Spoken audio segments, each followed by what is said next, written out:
Alright, welcome to the Scout Challenge. In this video I'm going to be showing you how to rig a custom mesh.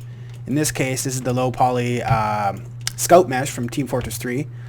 I have saved this model into, if you go to the project browser and pick Go Home, there will be a Scout project and you can right click and open geometry to get this exact file, so you have the same starting point as me.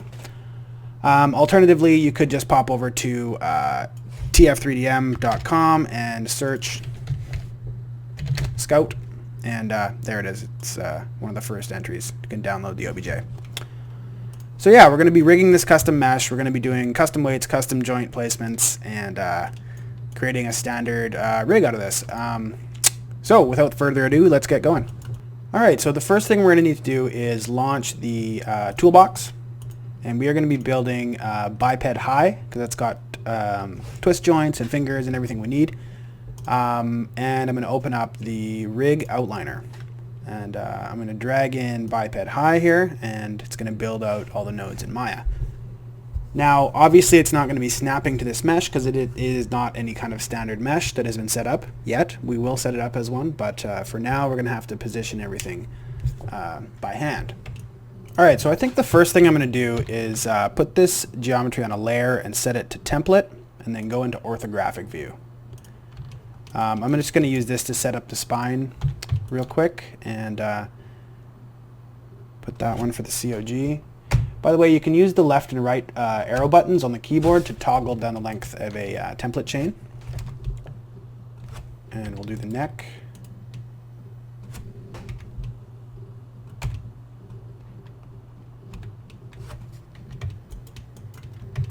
The last one we'll put kind of just right in the cranium. The second to last we'll put right under the earlobe, and the third we'll put right in the middle between the first and third. Now the head, which is this bigger one, I usually put that directly on top of the third neck, and then directly on top of the fourth neck as well.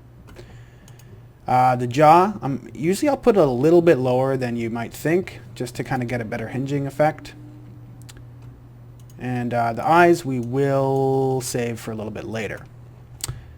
So yeah, let's move on to the arms. Alright, so we're going to take a little bit of a different approach for the limbs. Let's open up the left arm here. We're going to use mesh snapping. So to do this, we're going to need to turn off our template layer. And we're going to use the positions of components to position our joints. So let's just box select some verts. Oh, and we will have to actually go into component mode. And box select some verts. And this is going to give us sort of roughly, get rid of some of them, roughly the average position for that shoulder joint. And that way if the mesh changes, we can always snap it back. So let's go ahead and right click and snap to selected there. Right click, snap to selected for arm B. And for the elbow. For the wrist, a little farther down probably. And for the end of the arm in the knuckles here. Alright, so that looks pretty good. Something to notice, let's switch back into object mode real quick. Something to notice is this bend indicator, and I think we lucked out and got it pretty well. This is actually probably a pretty well built model too, is the other thing. But you do want to make sure that this red spike indicator is actually pointing in the direction of your arm bend.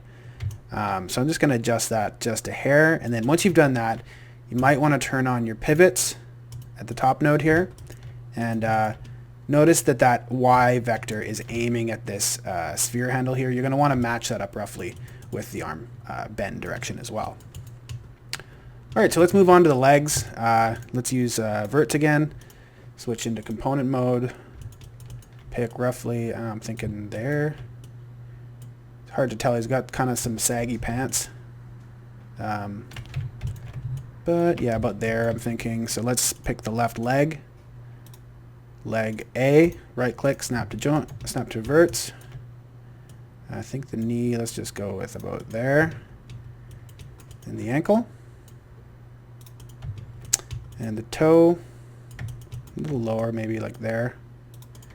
And the toe tip. Alright, so now the pivots. These are the pivots that you can kind of rock the foot on. So let's start with the back. Let's just pick this back vert here, snap to there, then the toe, Snap to there, and then for the sides I usually just do a pair of verts that kind of represent the edge roughly. It could be better than that, I suppose, but